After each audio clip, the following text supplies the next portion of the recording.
Thank you. That's Karen Carpenter on the drums, ladies and gentlemen.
Randy Chavez on guitar.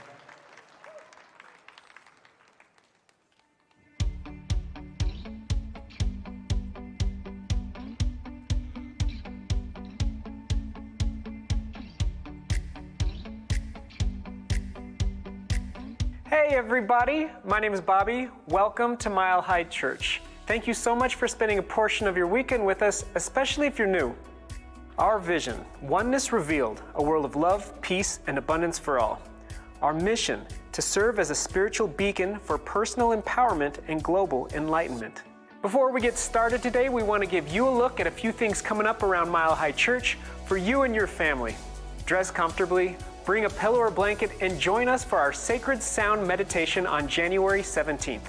The focus will be journeying through the chakras for health, balance, and wisdom. And attend our Healing Intention Circles on January 18th. Small groups will gather to share, meditate, and harness the power of collective intention for profound healing and transformation. There is not a better way to start out the new year than by signing up for a class at Mile High.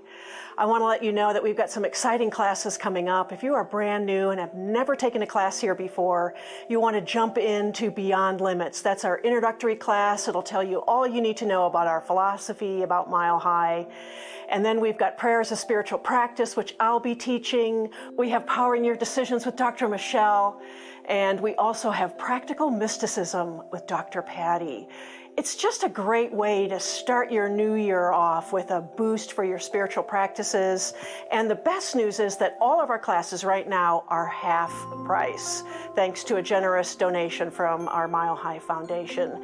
So if you really want to start the year off right and change your life in an incredibly positive way, sign up for a class, and you can do that at milehighchurch.org. For more information about anything you've heard today, stop by the Event Center or connect with us online at milehighchurch.org. Everyone, we are so thrilled to have Eddie Watkins Jr. back with us. He's got a full and busy day, 2 services with us, a concert at Unity in Denver tonight.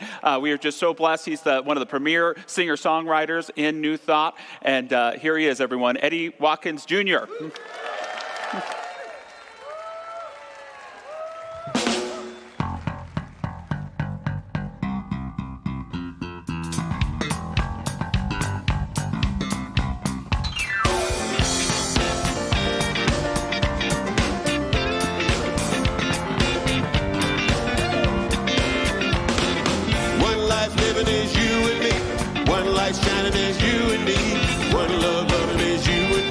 God is all there is. One life living is you and me. One light shining is you and me. One love loving is you and me. 'Cause God is all there is. I'm shining from the inside out. I'm so happy. I just want to shout. Whoa! One life living is you and me. One light shining is you and me. One love loving is you and me. 'Cause God is all there is. One life living is you and me. One life shining is you and me. One love loving is you and me. 'Cause God is all there is. I'm shining from the inside out. I'm so happy. I just want to shout. Woo! One life living is you and me. One life shining is you and me. One love loving is you and me. 'Cause God is all there is.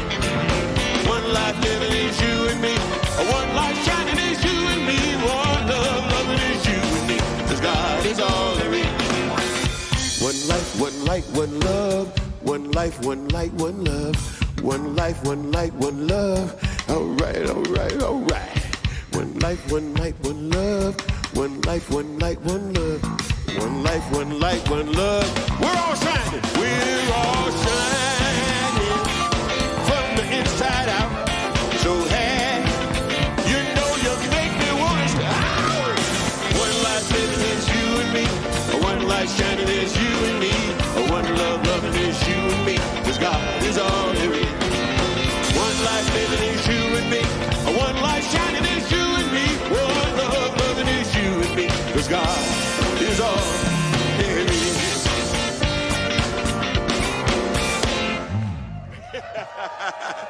Thank you. Eddie Watkins Jr., Mile High Band, so grateful for them. Welcome to Mile High Church, everyone here in our sanctuary, everyone watching us online. We are here to recognize that spirit that radiates in all of life and to find it right here within ourselves for rejuvenation, for respite, and for inspiration. So grateful here at Mile High Church. You always see we have practitioners always in the front row, our prayer practitioners. They hold consciousness all through the Spirit. I promise you today they're going to be holding that consciousness all through the Bronco game. If you were, Broncos are in a playoff game today, and if you were here last week, we can't ethically pray for them to win, but we can pray that they are guided by a divine intelligence, by deep wisdom, empowered by strength to uplift themselves past those darn Buffalo Bills. Yes. Our founder, Ernest Holmes, was once asked to define our teaching in 25 words or less, the tell it to me like I'm 7 type of answer. And he said of our teaching that it is a correlation of laws of science, opinions of philosophy, and revelations of religion applied to human needs and the aspirations of humankind. And I love that because it speaks to what we do here each and every week. We gather all of the best wisdom that we can. We use it to improve our life. And sometimes the unexpected but wonderful byproduct is it blesses the lives of others as well. So I'm so glad you're here.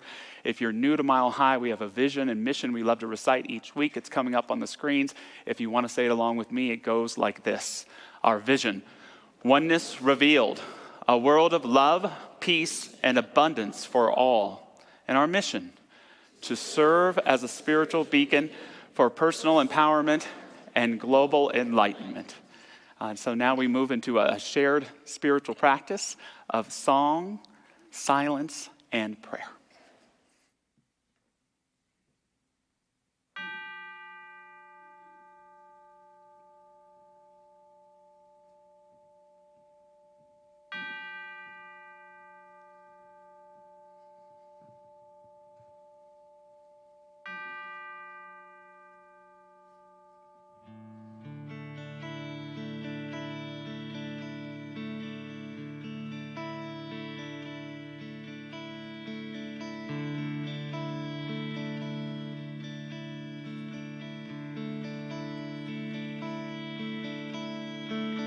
Surely the presence of God is in this place. I can feel the mighty power and the grace. I can hear the brush of angels' wings. I see glory on his face. Surely the presence of God is in this place.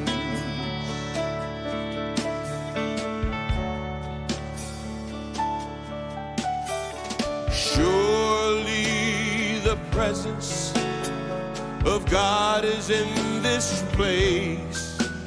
I can feel the mighty power and the grace. I can hear the brush of angels' wings. I see glory on his face. Surely the presence of God is in this place.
How wonderful it is just to come together this morning, whether we are here in the sanctuary, whether we're watching online, to just come together and pray.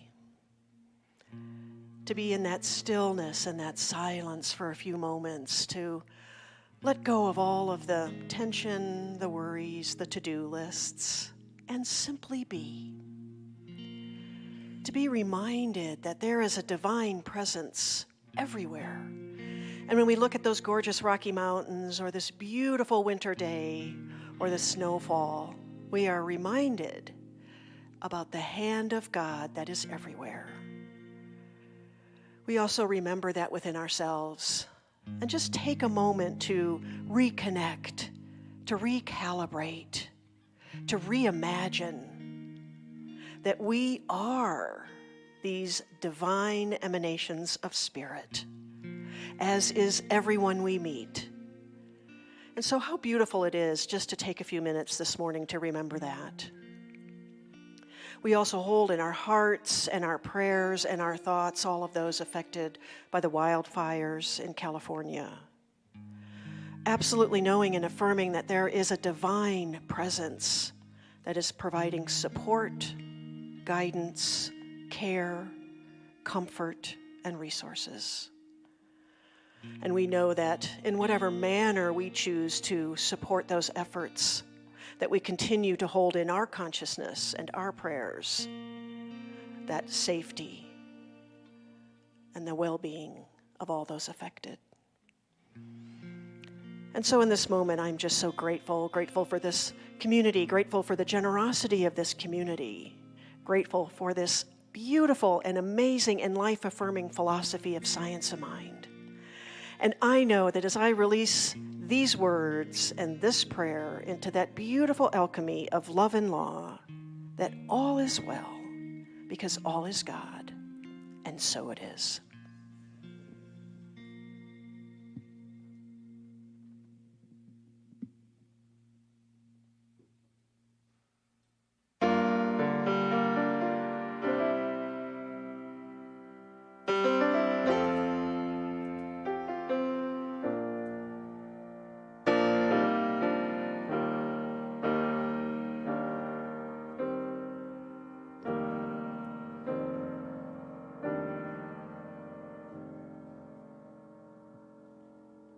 Am I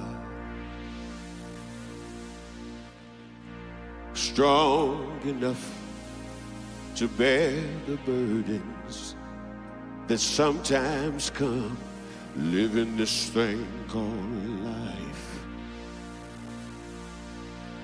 Am I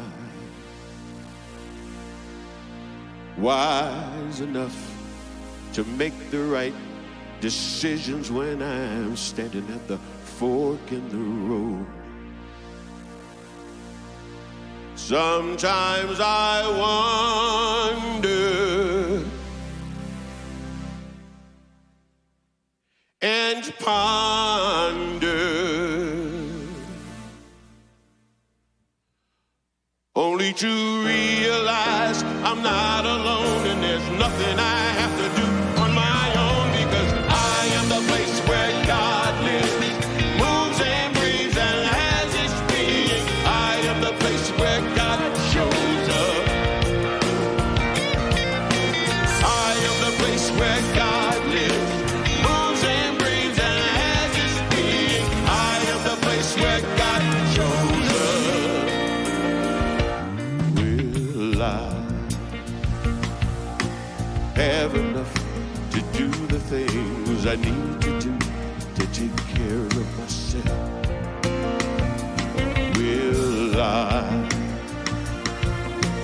have the health of mind and body to live a life of grace and wholeness? Sometimes I wonder and ponder, only to realize I'm not alone and there's nothing I have to do on my own, because I am the place where God lives, moves and breathes and has its being. I am the place where God shows up. I am the place where God lives, moves and breathes and has its being. I am the place where God shows up. I am the place. Where God, you are the place. We are the place where God shows up. I am the place. Where God, you are the place. We are the place where God shows up. Clap your hands and sing it with us, y'all. I am the place where God lives, moves and breathes and has its being. I am the place where God shows up. Now look at the person next to you and say, you are the place. You are the place where God lives, moves and breathes and has its being. You are the place where God shows up. I am the place where God lives, moves and breathes and has its being. I am the place where God shows up. I am the place where God lives, moves and breathes and has its being. I am the place where God shows up.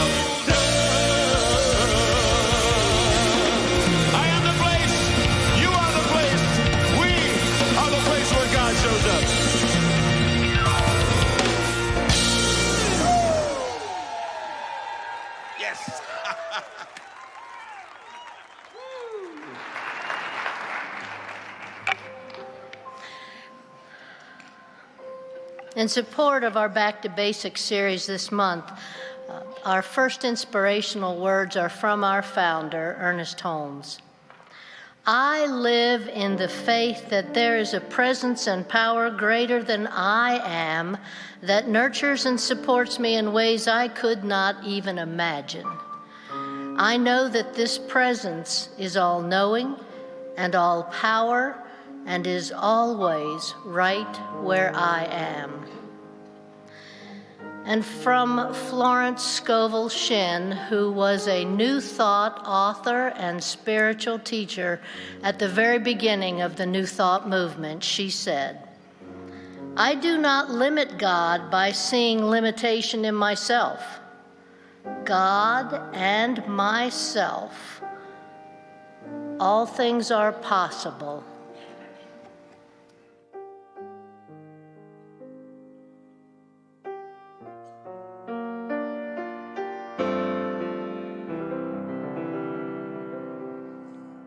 I would like to dedicate this song to all of our brothers and sisters in Southern California.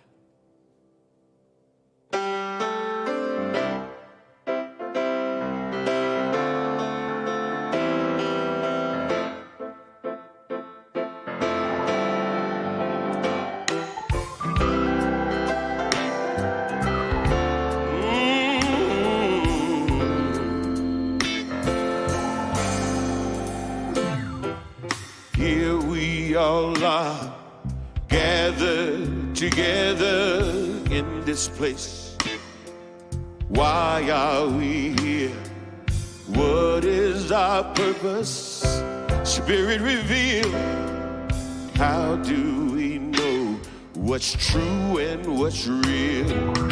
We may not know where life's road will lead, but it doesn't matter as long as we believe that God is the answer. God is the answer. God is the answer to whatever the question may be. What's going on in this world today?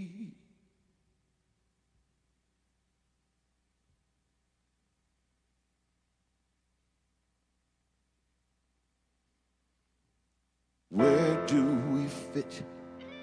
And what can we do to make a difference? What can we say? Where do we go? This way or that way? If we all pray and truly believe, and don't you know we got to love one another so we can let the world see that God is the answer. God is the answer. God is the answer to whatever the question may be. We may not know where life's road will lead, but it doesn't matter as long as we believe that God is the answer. God is the answer. God is the answer to whatever the question may be. To whatever the question may be.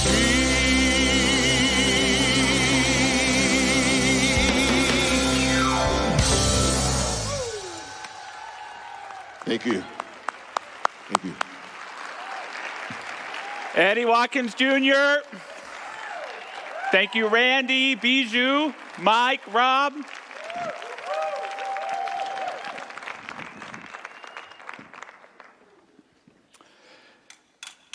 This spiritual teaching we call the science of mind. It has blessed my life immensely. And it's not perfect, but it's the most sound spiritual teaching I know, not just philosophically, but for providing us with life-changing and inspiring ideas. And in these services, I hope you get a good picture of it, but it's always been in our teaching that it's in our classes, it's in our education, where we really explore these teachings, apply them to our life for life-changing and maximization of living the best life that we can. And our classes here at Mile High start this week. I get to teach the Beyond Limits class in person on Tuesday nights. Dr. Michelle's teaching an online version on Thursdays. So many other great classes. Thanks to our Science of Mind Foundation, a great gift from them. All of the classes are half off. So this is a great opportunity to dive in, refresh, renew, etc. So grateful to get to lead this Back to Basics series here at Mile High that we do every January. The divine idea is our theme, and the message today is God is more. There were two lifelong friends who were outside porch theologians. They always loved to discuss and even argue about the nature of God. Did God create the world and then continue to meddle it and get involved and change and shape things? This is called theism. Or did God create the world and say, I'm taking off, I've implanted all the laws there, I'm going to go create other worlds somewhere else? That's called deism. That was the philosophy of many of the founding fathers. Or is God the world? Every river, every rock, every flower, every Rick Springfield song. This is called pantheism. And these friends were two men, but they liked as well to discuss and argue about the gender and even the ethnicity of God. And they both agreed that God must be a male. And looking at the state of some things in the world, I don't think a woman would ever allow that to happen. So they could be right about that. And one of these men was white, and one of them was black. And so one believed that God must be a white man, the other believed that he must be a black man. And it just happened synchronistically, like Thomas Jefferson and John Adams dying on July 4th, 1866, the same day. They both die on the same day. And they find themselves in this heavenly realm, and they're told that they're going to meet God. So they don't have any money to bet at this point, but they do have eternal bragging rights, an endless purgatory if I told you so. So they're very excited. They get brought into God's office, who has God's back turned to them. They're elbowing each other. They're so ready. And then God turns around and she says, "Buenos dias, señores." And the moral of the story is never limit God.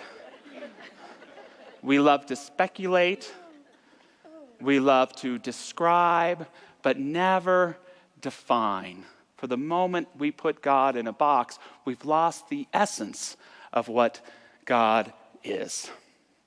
Ernest Holmes, our founder, said, "The whole aim of the study of science of mind is to realize and consciously penetrate the upper atmosphere of our thought and bring down, as it were, into the lower mind greater visions of reality." The key to this teaching, the very key, is to continue to cast the net of our consciousness out to ever embody, download, and seek greater experiences of what the divine is and what it can do in our lives. This is the key to living a better life.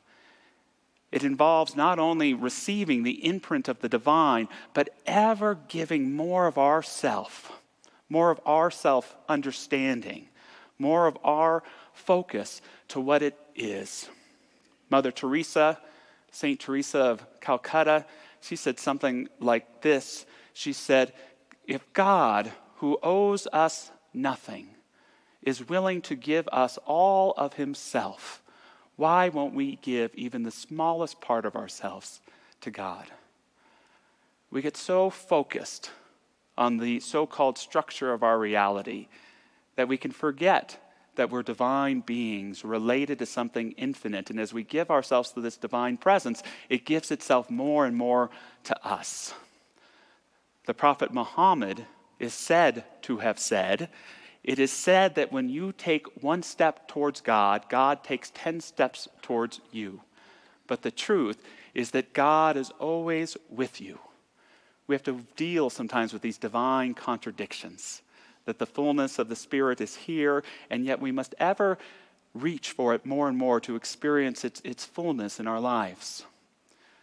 Mahatma Gandhi said that even a single drop of the ocean contains God, but not even the 7 seas can contain what God is. Ever present, but always more. And we all, as individuals, have our own relationship with this thing called the sacred, the rapport we build with it, this love intelligence, and how it opens us up to the divine possibilities of our life. Do you remember, for you, your first encounter with the divine? When you first began to have an embodiment of it in your life. For many of us, we have these deep mystical experiences even as children. This is true even of people here at Mile High Church. I think of my dear friend, I'm so blessed to have met her, practitioner Carol Buxton. Practitioner here for decades. She's 90 years young. But when she was 4 years old, her father was in the military, and she was in Fort Brown, Texas, and she saw something that made something feel off in her. It was something that was not in accord to what life is really about. And this little girl was walking by herself, and she began to have an experience of the one life, of the one source, an experience of God. She would come to name this presence the beloved. At 4 years old, she had this experience of the beloved, and it wasn't just a mystical experience, but it implanted in her this deep, deep awareness that would guide her for the rest of her days. And she would say, whenever she would hear something in church or be in a relationship and the man said something off, that she could always take that in and say, is this true of the beloved? And when it wasn't true, she would just discard it and keep moving forward.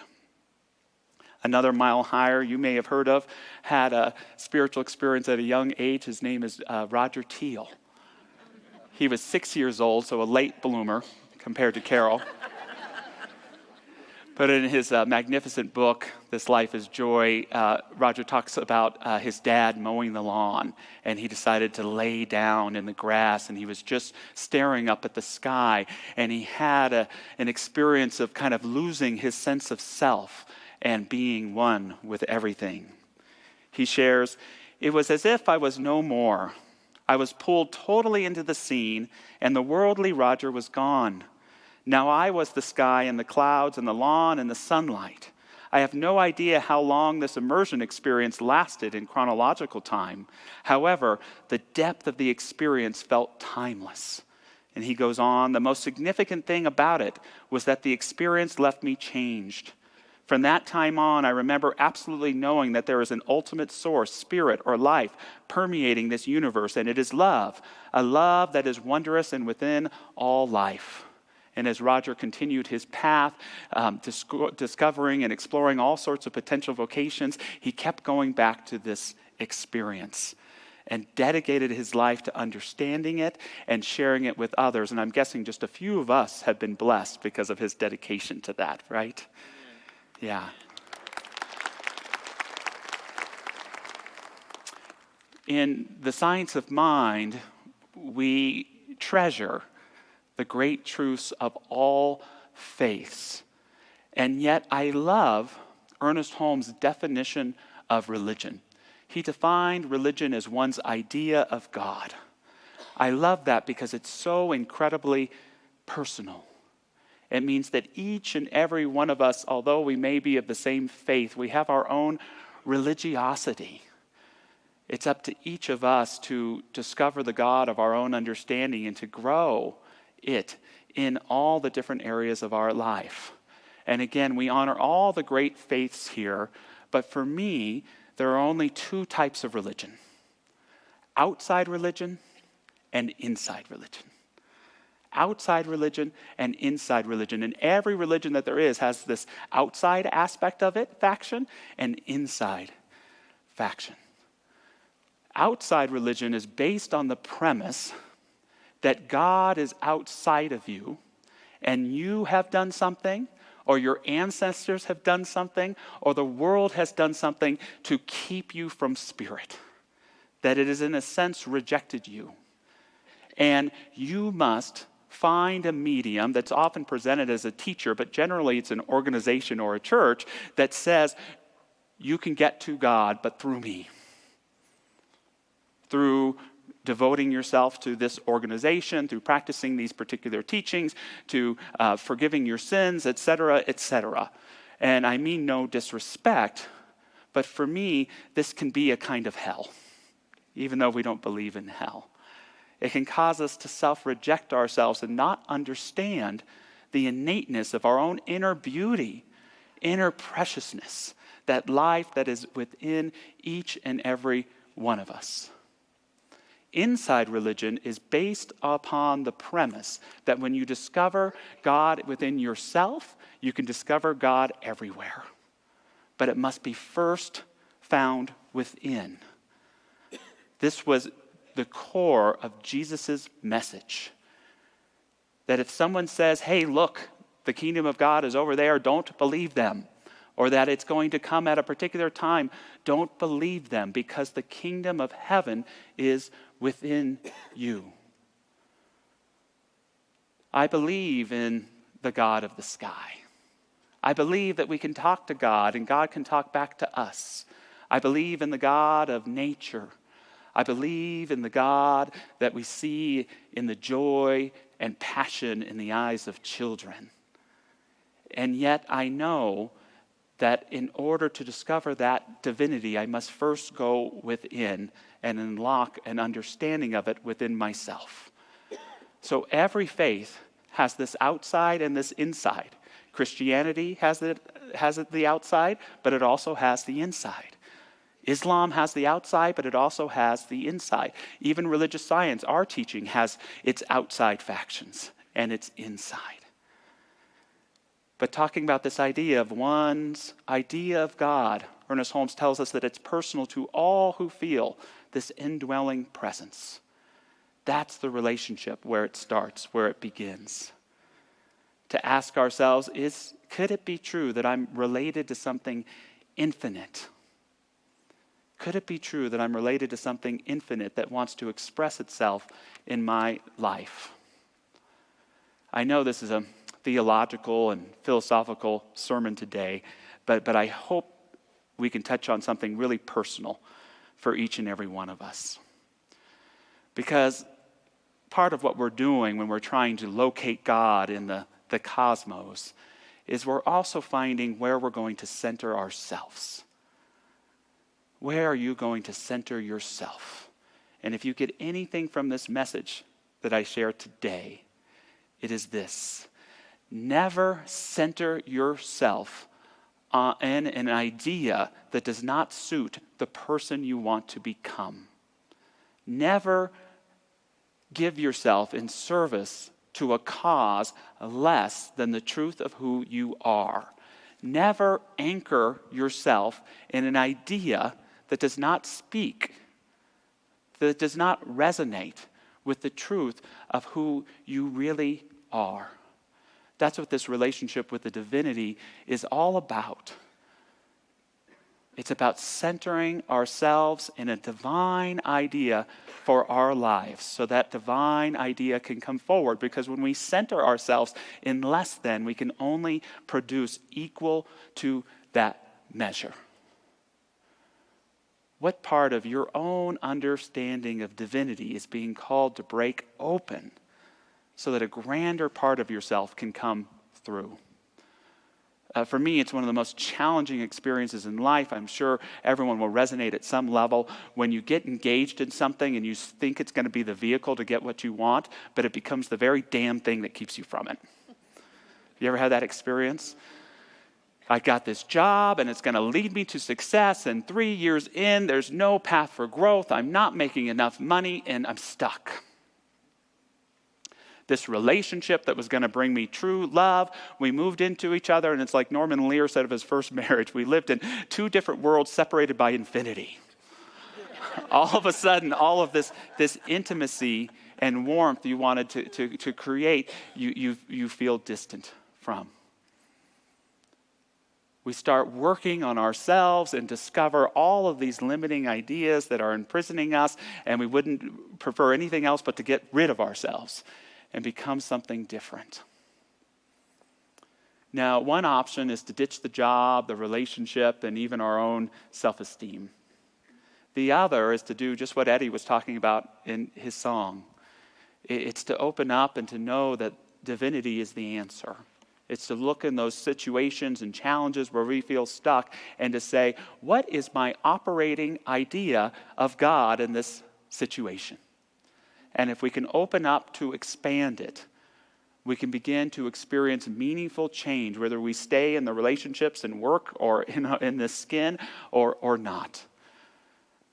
I believe in a God and a divine idea for success for my life. So I'm going to embody that and have a courageous conversation at work.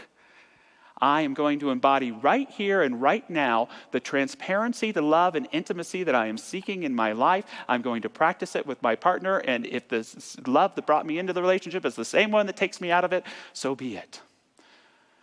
I'm going to learn to trust myself, the good and so-called bad parts of me, with such an encouraging love and upliftment that I will either transform or die trying.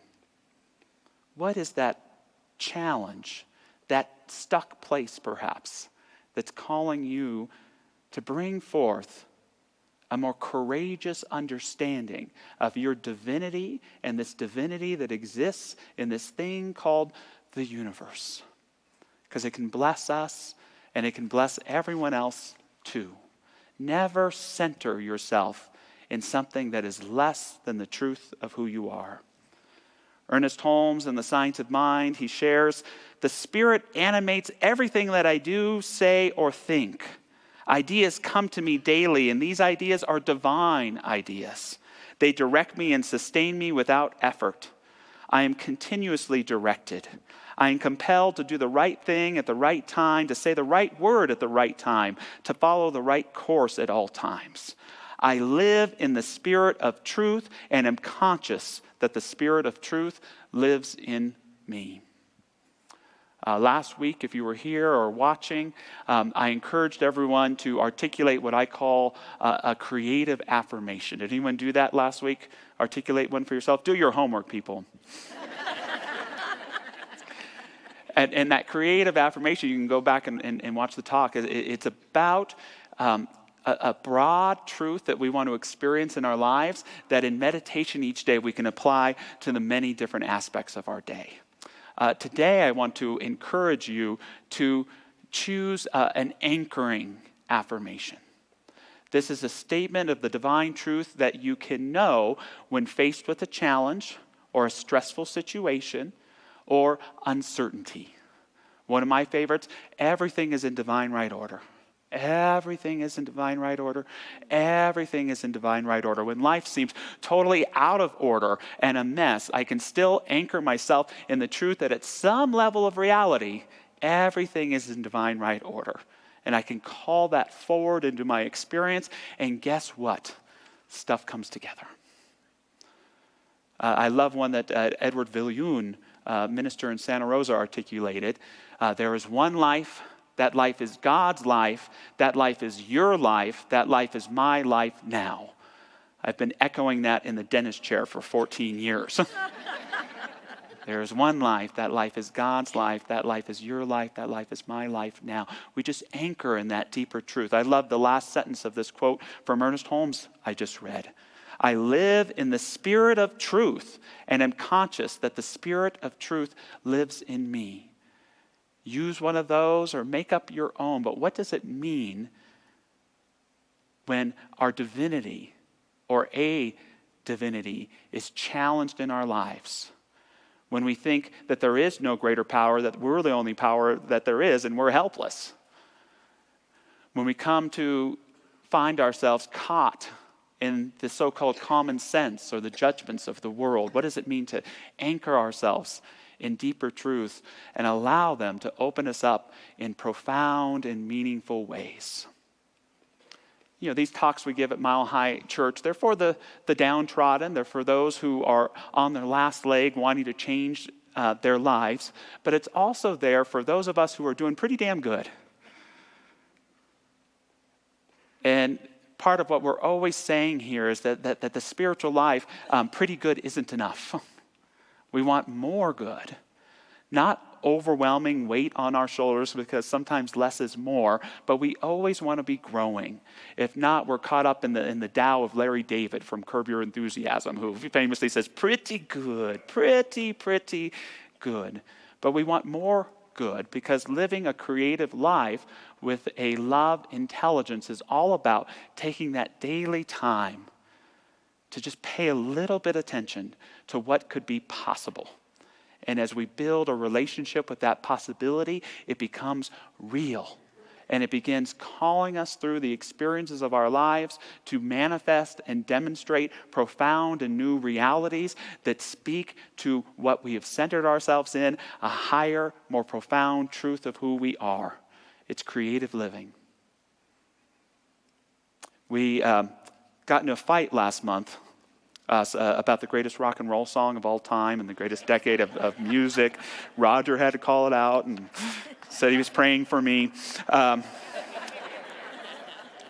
if we were asking that question, what about the greatest song of all time, one that would definitely be on the nomination sheet is Otis Redding's "Sitting on the Dock of a Bay." You remember that song?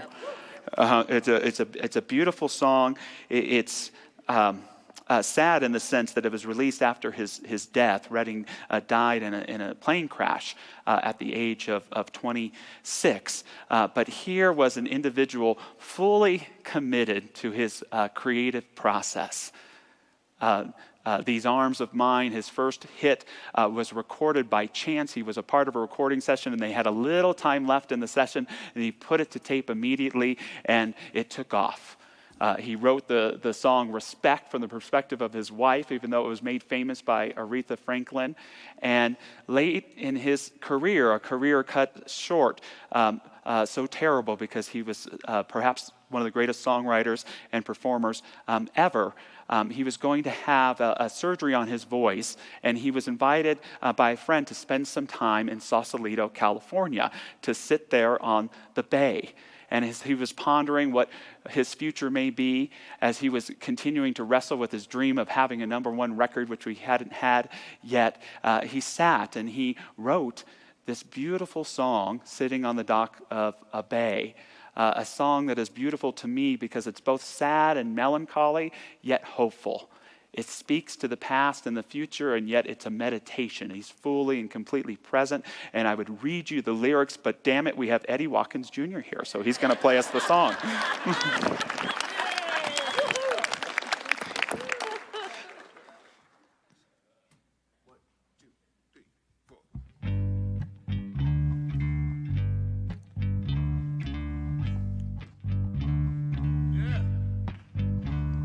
Sitting here resting my bones. This loneliness won't leave me alone. 2,000 miles I roam just to make this dock my home. Now I'm just gonna sit on the dock of the bay, watching the tides roll away. Ooh, I'm just sitting on the dock of the bay, wasting time. I left my home in Georgia, headed for the Frisco Bay. I have nothing to live for, Seems like nothing's gonna come my way. Now, I'm just gonna sit on the dock of the bay, watching the tides roll away. Ooh, I'm just sitting on the dock of the bay, wasting time.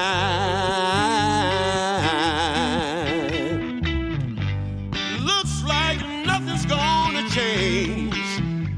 Everything still remains the same. I can't do what 10 people tell me to do, so I guess I remain the same. Sitting here resting my bones. This loneliness won't leave me alone. 2,000 miles I roam just to make this dock my home. Now, I'm just gonna sit on the dock of the bay, watching the tides roll away. Ooh, I'm just sitting on the dock of the bay, wasting time. Come on, help me out, right?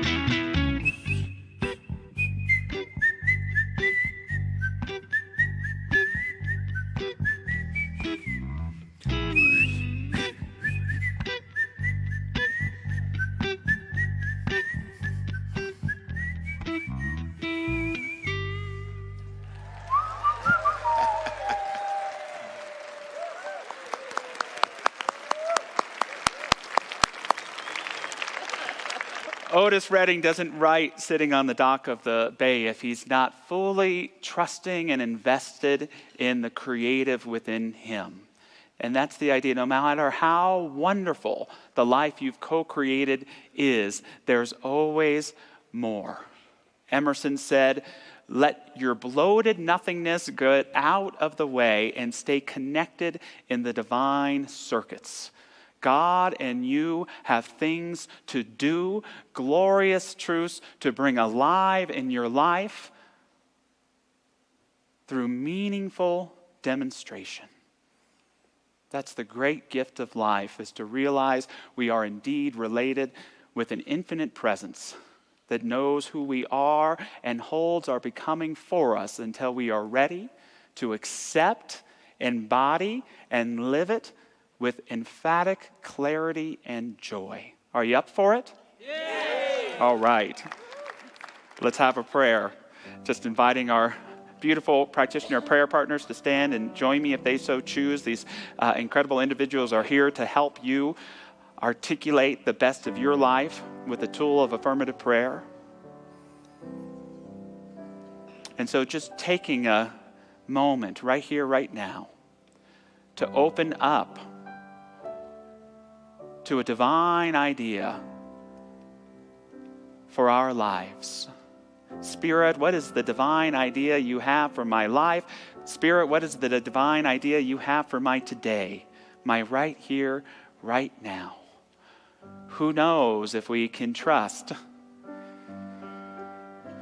the capacities of our inner being, we may open up and find ourselves transparently expressing something transcendent and beautiful. It is the truth at the heart of all of life, and is the truth of who each of us are. Knowing and allowing this divine idea to penetrate the walls of unbelief, of self-rejection and blame.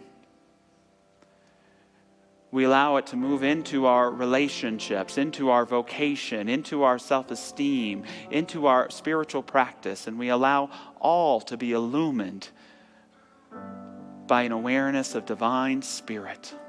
May we know this divine spirit right here and right now as the truth of who we are. May we know it as the truth of those who we love. May we know it with every firefighter and every person right now in Southern California seeking to restore and bring forth with love and generosity a sense of peace and home for all of those who have been displaced.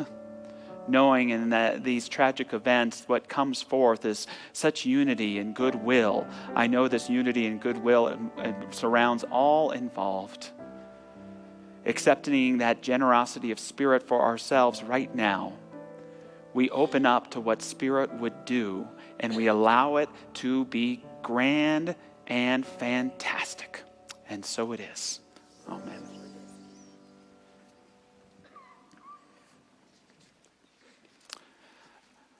As we move into this time of offering our hearts, of course, or with all of those in Southern California during these incredible fires that are taking place. And if you want to give to support those, there's a link coming up on our screen. And we choose to give to the Red Cross because they're right there on the ground. So just know if you want to make an individual gift to that, you can. There's a number to text to give as well. And as always, thank you for everything that you do to invest your abundance into the well-being of Mile High Church, whether you give with cash or check, whether you text or give online. We are so grateful to receive and to co-create this abundant and powerful community together. Thank you so very, very much.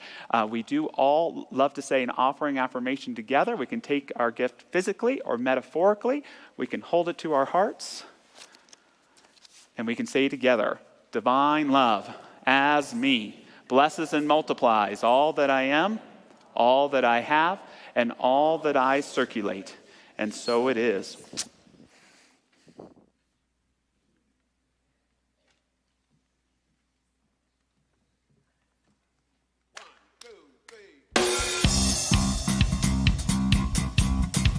All right.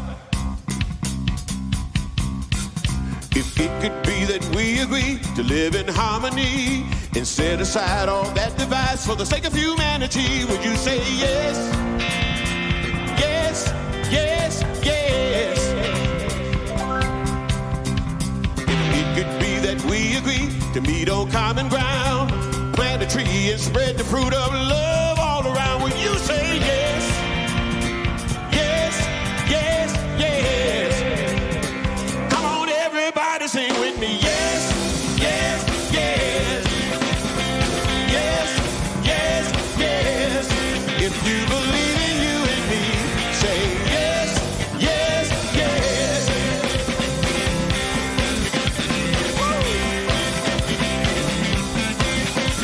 If you believe like I believe, we can make a better world. Listening to each other till every voice is heard, singing yes, yes, yes, yes. Ooh, what would you say if we found a way to end all poverty, so all could live with dignity from sea to shining sea? Oh, will you say yes? Come on, everybody, sing with me. Yes, yes, yes. Woo. Yes, yes, yes. If you believe in you and me, say yes, yes, yes. Ooh, come on, everybody, sing with me. Yes, yes, yes. Woo. Yes, yes, yes, yes. If you believe in you and me, say yes, yes, yes. Come on, everybody.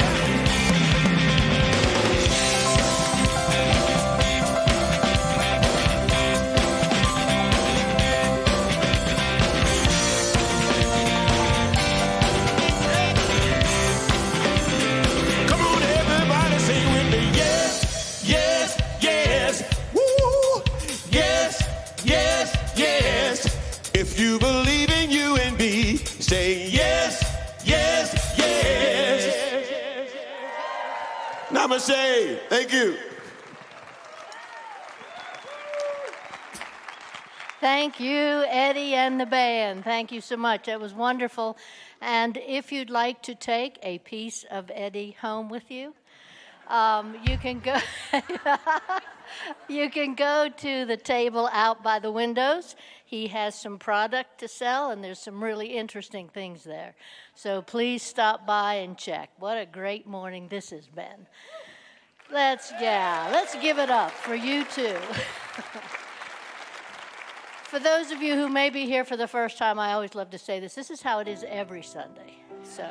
So please come back. But if you're here for the first time, please stop by our Welcome Center. We have a gift for you. There is a 10% coupon for our store in here. There's also a 10% discount for classes, and there's lots of other things in here. I'll be at the Welcome Center. Please stop by and visit. I'd love to get to know you a little bit.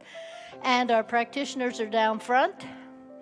And they are here to do prayer, as Josh had mentioned. And I just want to also mention, especially for the folks online, even though you're not here in the room, please go online. You can do a prayer request from our website, and our prayer practitioners will pray for you all week. Thank you, Jackie. We're so grateful to have an incredible healing ministry here at Mile High Church, led by Reverend Kay Johnson, Reverend Linda Rango. We're so grateful for you. And we just want to share how they can participate in this ministry, Kay. Today, the Healing Light service is tonight at 5 o'clock with Reverend Linda. A wonderful time to be in deep meditation. And also this Saturday, we are doing the Healing Intention Circles. So a really powerful healing experience with other people in a circle. So would love to have you there. I'll be in the lobby if you want to chat. Thank you, Kay. Mile High is like a spiritual gym. After service today, we have our Sacred Earth meeting with Lucy Garrity. It's going to be a great presentation to help us live more caring of our environment. We have our classes that start. Our Morning After Grief program is starting as well. We have our midweek renewal service on Wednesday night, and so much more. So get involved. We're so grateful that you're here. If you'd like, stand, and we're going to say a benediction before we sing the peace song. Repeat after me. Something wonderful is happening to me right now. It is this thing called life. Life is in my mind, body, and all that I do. I give thanks for it, and I accept it. Just the way that it is, and just the way that it is not. Thank you, life.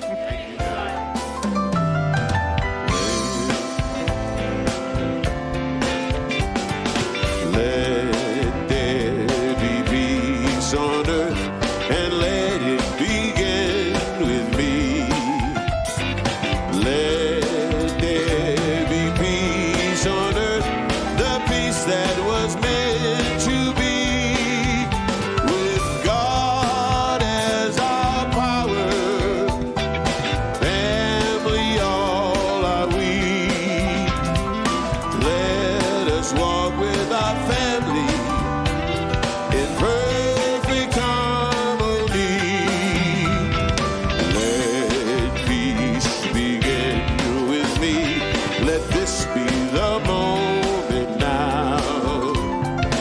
With every step I take, this be my joyous vow, to take each moment and live each moment in peace eternally. Let there be peace on earth, and let it begin with me.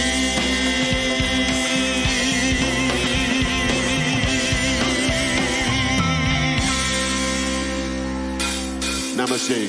God bless you.